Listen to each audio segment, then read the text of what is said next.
Nigeria, one region is like Dubai.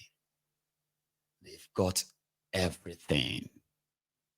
And that region, which has the best medical facilities, this region, they have the best economy. They've carved it out of this region. Is the, it's the most connected region by roads, rail, and air. That region is Western Nigeria.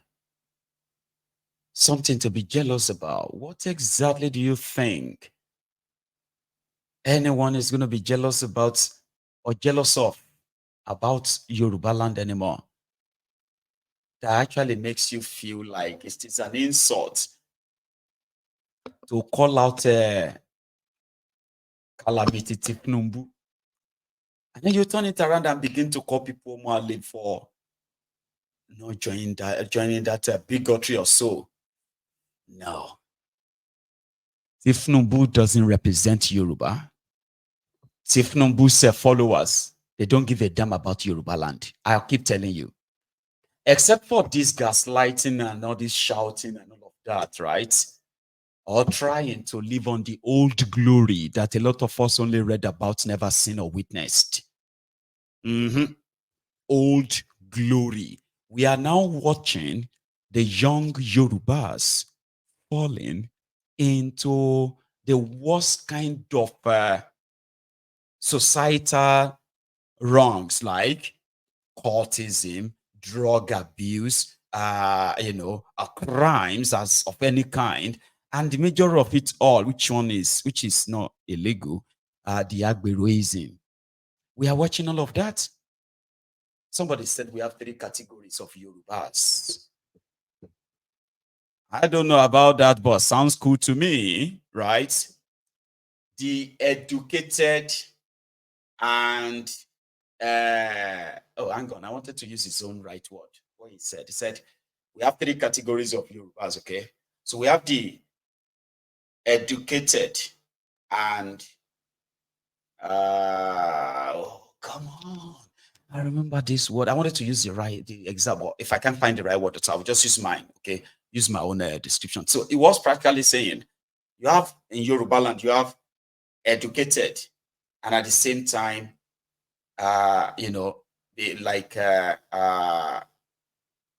criminally, sort of, I put it that way.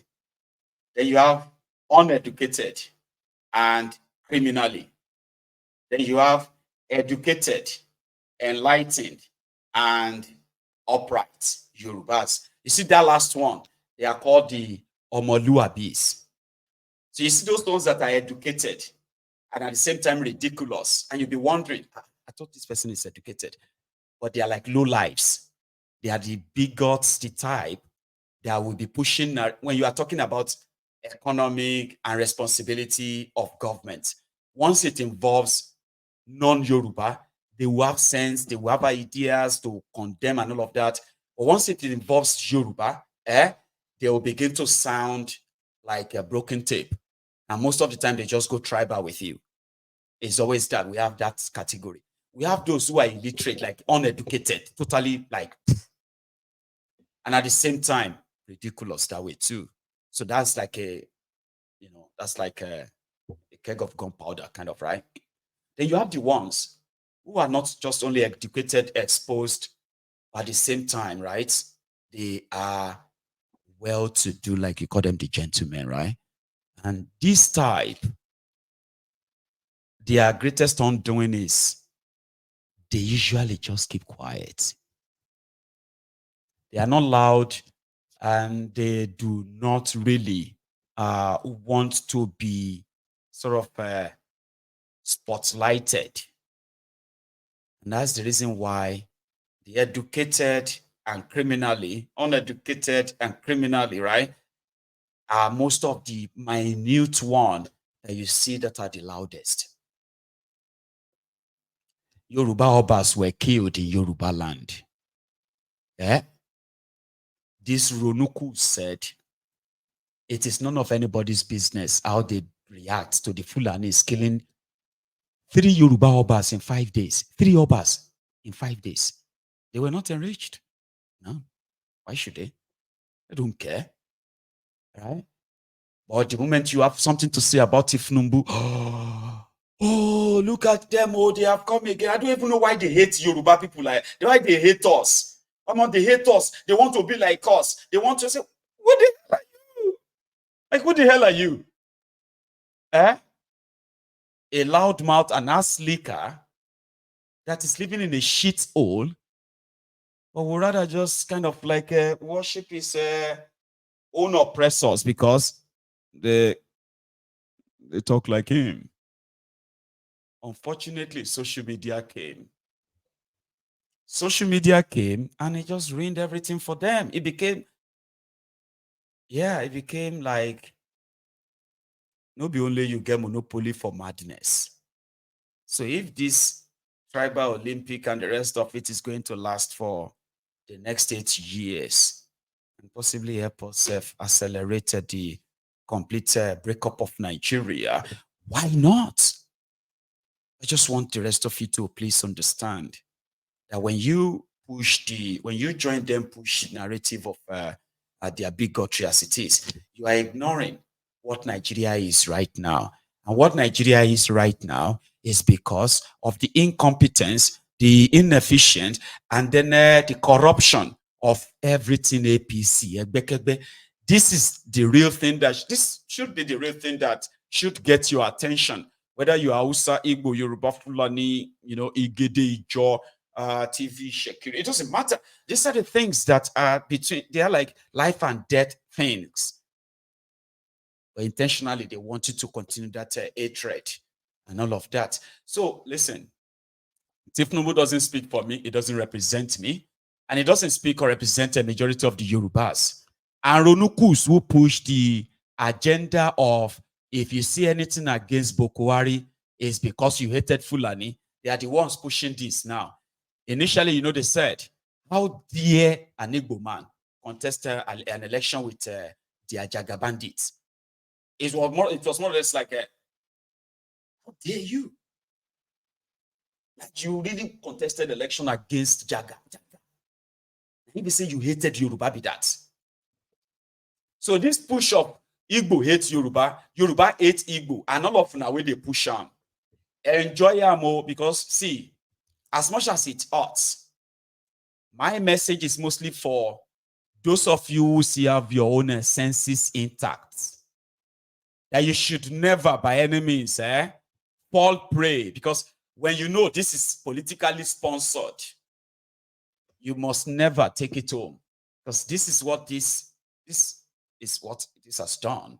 If you ask me, we now have relationship completely shattered. It won't be the first time. Remember that when we were growing up, they even made movies about that in Nigeria.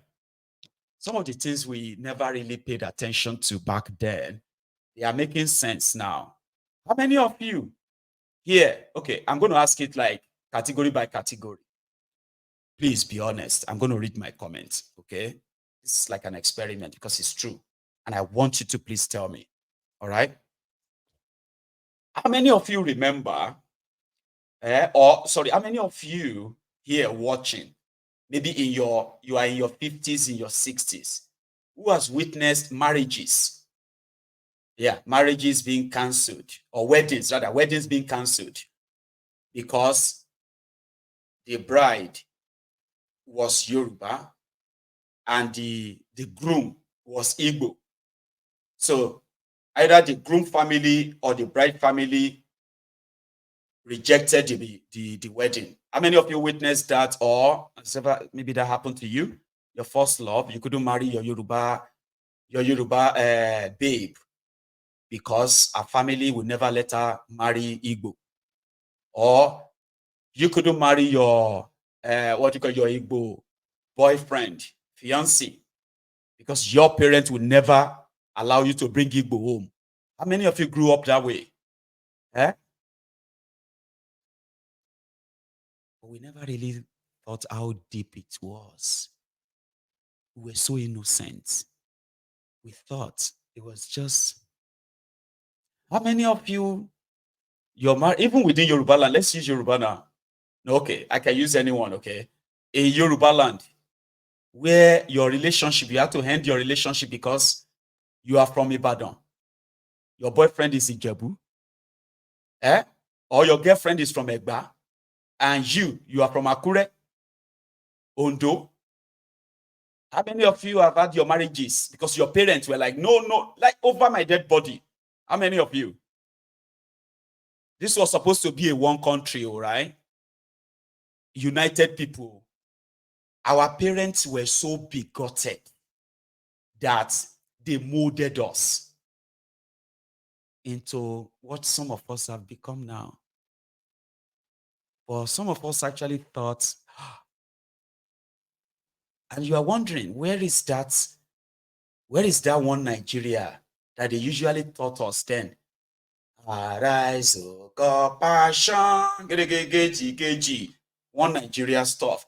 But meanwhile, you have Igbo families who rejected marriages for their own children from other tribes. You have Yoruba families, you have Fulani, you have Awusas, you have all these families all over the place. And it was all because of what they heard. Most of it not because of what they experienced, so just what they heard. Did you hear that Ijebu people, they have too much juju. They will use you for ritual. No go marry Ijebu. You say, hey, my mama see me, I no marry Ijebu. Hey, be careful of emo girls. Be very, very careful of emo women. Oh, now them they kill husband, this or that. You know, have any time have you heard something like that? You must be very, very careful of But that's how they raise many people in Nigeria. So many of them, they're educated too. And they ingrain all those things in our mind. And some of us get coconut head. We got coconut head. We still went on to marry that Igbo girl.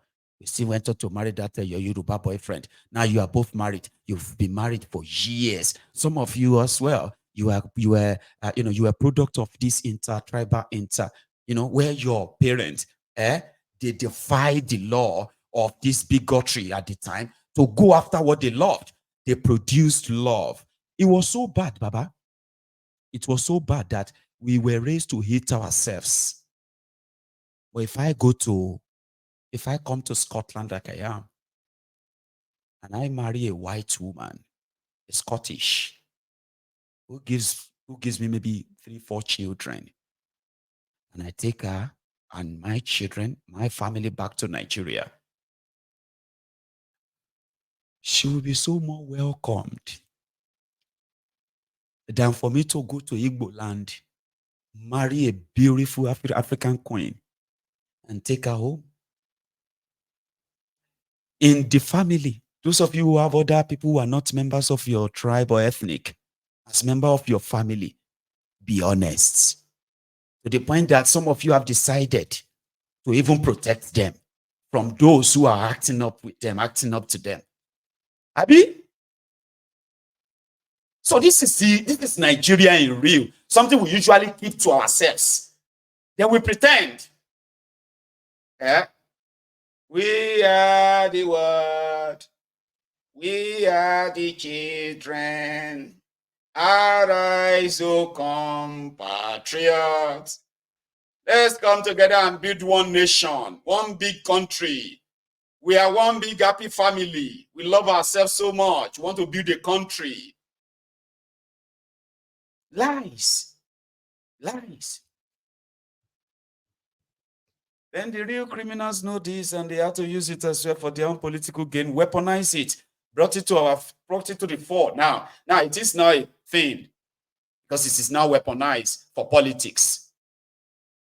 You see all those people who broke the jinx, defied their parents, married their loves, raised family and children. Tinubu and his gang are back to tear everything apart again using this Do you see where this is coming from? Or do you have an idea where this is going to now? Ronukus and their gang, whether in Igbo land, whether in Yoruba land, whether in Hausa land, whether in Kanuri land, in every land that people are promoting this bigotry, just know that it is not in the interest of theirs, not talk of the interest of anyone else. So when you see them push this and then you feel like you want to react, just remember, as much as I would love you to keep pushing it, so as long as we keep reminding ourselves this, maybe one of these days we'll be bold enough and honest enough to say, let us break it up and save lives. We shouldn't be raising generations that we want to murder, generations that we want to kill, in the name of saying maybe these contraptions should still continue. What is the essence of raising the next generation? Next generation of what? Next generation of Nigerians. Are you serious? I know they are here already, and there are more still coming.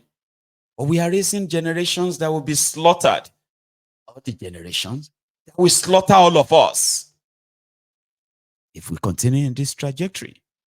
Nationalized bigotry. Tinubu and gang want to escape from responsibility of failing Nigeria. They continue to push it and push it, even when Yorubas are also victims. The victims of the bad policies. People, they kill themselves, commit suicide. They will tell you now, I mean, I'm glad a lot of you can relate. That's one thing about Mayegun's diary political, okay? Well, be a down relate, but you like me. Even if you don't like me. I can make you relate with the scenarios that they have put you, or you have what do you call it? You have subconsciously enabled them to put you. It is not in anybody's interest. APC, Egbekegbe, is like cancer, evil. It is so dangerous that even everyone promoting it, every one of them promoting it, hoping that they will cash out from it. They are potential victims that the entire system is still going to claim. I'm trying to save your life. You don't like me? Fine. I don't need you to like me. But open your eyes. If we are having children dropping out of school, you already have adulterated education, ruined education, compromised education system. Now you see, won't even graduate. You won't even have that. Your children, there's certainty that the future Yorubas will not have access to this education. That should scare you. It should. You should be worried, you know. I'm worried. And that is why you should never let anybody gaslight you and use this tribal that, okay, to keep you short from talking. It's political, sponsored by these guys. Because I mean, like, you know, you want to prove that you are not Igbo bastard, right? How could anybody be saying all that nonsense about Igbos and they want you to keep quiet? Of course, they know you won't keep quiet. Look at what that person said about Yoruba. Do you think all these things these Igbo people are writing about Yoruba people? Don't you think that it's only a Yoruba bastard that will not react? Oh, no. That's exactly how they want you to react. Because you are not a bastard. You're not a Yoruba bastard. But these guys don't give a damn about Yoruba. They want you to believe that the failures of Tinubu that anybody calls out, that person is actually showing they hate Yoruba, but that's not true. There's anyone that hates Yoruba land more? They are all the politicians of Yoruba land. Same thing goes for you. Oyeka. There is no Yoruba man that hates you. Get that out of your score. I know it may be difficult for you to believe. It is the same for these Ronukus too. It is so hard for them to believe that an average Yoruba person doesn't give a damn about what an Igbo person is doing wherever you are. Because an average Yoruba person is out there for real, just trying to earn something to take care of his family. Just like you.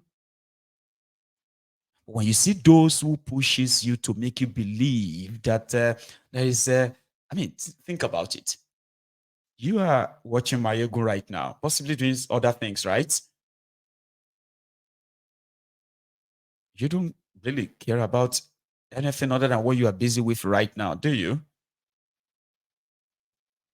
So if I tell you that somebody is somewhere that hates you right now, would that get you, like, would that jump you up like, really, Mayego, who is that person?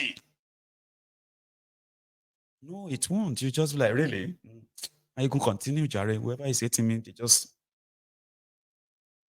because nobody really cares. Eh? I have seen people who are so convinced that we must not accept for this. Fine, enjoy it. But for those of you who still have your senses intact, it is ideal not to feed that troll. Not feeding them is simply not letting that get to you, because it's going to go beyond that. Once you get sucked in, it's going to go beyond that. So Tinubu and gang, they need to answer questions on the economy.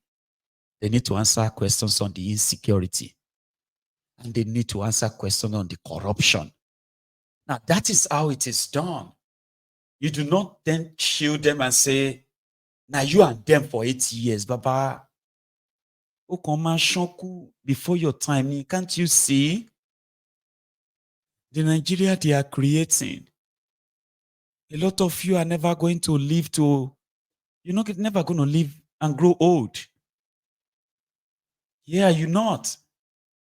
You're never going to grow old like all these people you've seen grown old. You're never going to grow old. You have no access to real health care, poor education, dilapidated infrastructure, increasing poverty, which is also increasing crime. Anything could happen to you anytime. Corrupt security agents, corrupt institutions, corrupt judiciary. All these are potential dangers to your life. As a young person, you are in danger every day. There's no chance that you're going to live up to 70. This is not a curse. Look around you. The danger you are exposed to every day, whether you are outside or you are inside your house, you are not spared. People have been killed in their sleep. Children have been slaughtered in their sleep, not because they are on the road driving. People have been kidnapped in their homes, not because they are traveling to the kidnapper spots. No, people have died in Nigeria hospitals for things that are so preventable, not because they didn't have money, but because they ended up in the hands of the quacks. A lot of these things are things that can kill you anytime, any day. You are only living for the day. They should be responsible for that. Rather, they are kidnapping people. Who speaks out? They kidnapped this guy when they got to Nigeria, and they said it was a wrong identity. See, this is Juwon Shoyinka. He's a journalist. I told you about him. He was returning to Nigeria. And DSS, they kidnapped him at the airport. They locked him up for almost a week. Yesterday, they let him go and said it was a wrong identity. Instead of taking responsibility, they want to clamp everybody down. Democracy. They are kidnapping people and locking people up, denying them bail. Even when courts grant them freedom, they still lock them up. These are supposed to be progressives because they don't want to take responsibilities. Take responsibilities. But if you don't, stuffs like this are never going to spare Tinubu. Hatred like this, they are never going to stop people from speaking out. As much as they become victims every now and then, they will keep speaking out, speaking up. They'll keep calling Tinubu out. So now, if you now choose to be bigots like this, whether you are in Nigeria or outside Nigeria, what you are doing is that you are setting yourself up, because Tinubu is not going to be president forever. APC, Egbekegbe is not going to actually be in Nigeria forever. They're going to end. Your digital footprints will always be there. If you care about people, where will they shout Yoruba Nation? Yoruba Nation now. Yoruba Nation now. Why did they call people Mualeo? Because of Tinubu. People will pack money, carry and give somebody. We go help them train soldiers, like what do you call it? Like the ESN. They pack money. They said they give money to someone. It will help them buy guns. It was going to ship guns for them. They would train them because Yoruba nation must stand. This or that. People where they shout Yoruba nation together. They don't call everybody Omali. They don't talk, say they don't send any Igbo. Igbo people are the enemy of Yoruba. Say, because of Tinubu. They say, no. Yoruba nation can leave it for now. For now,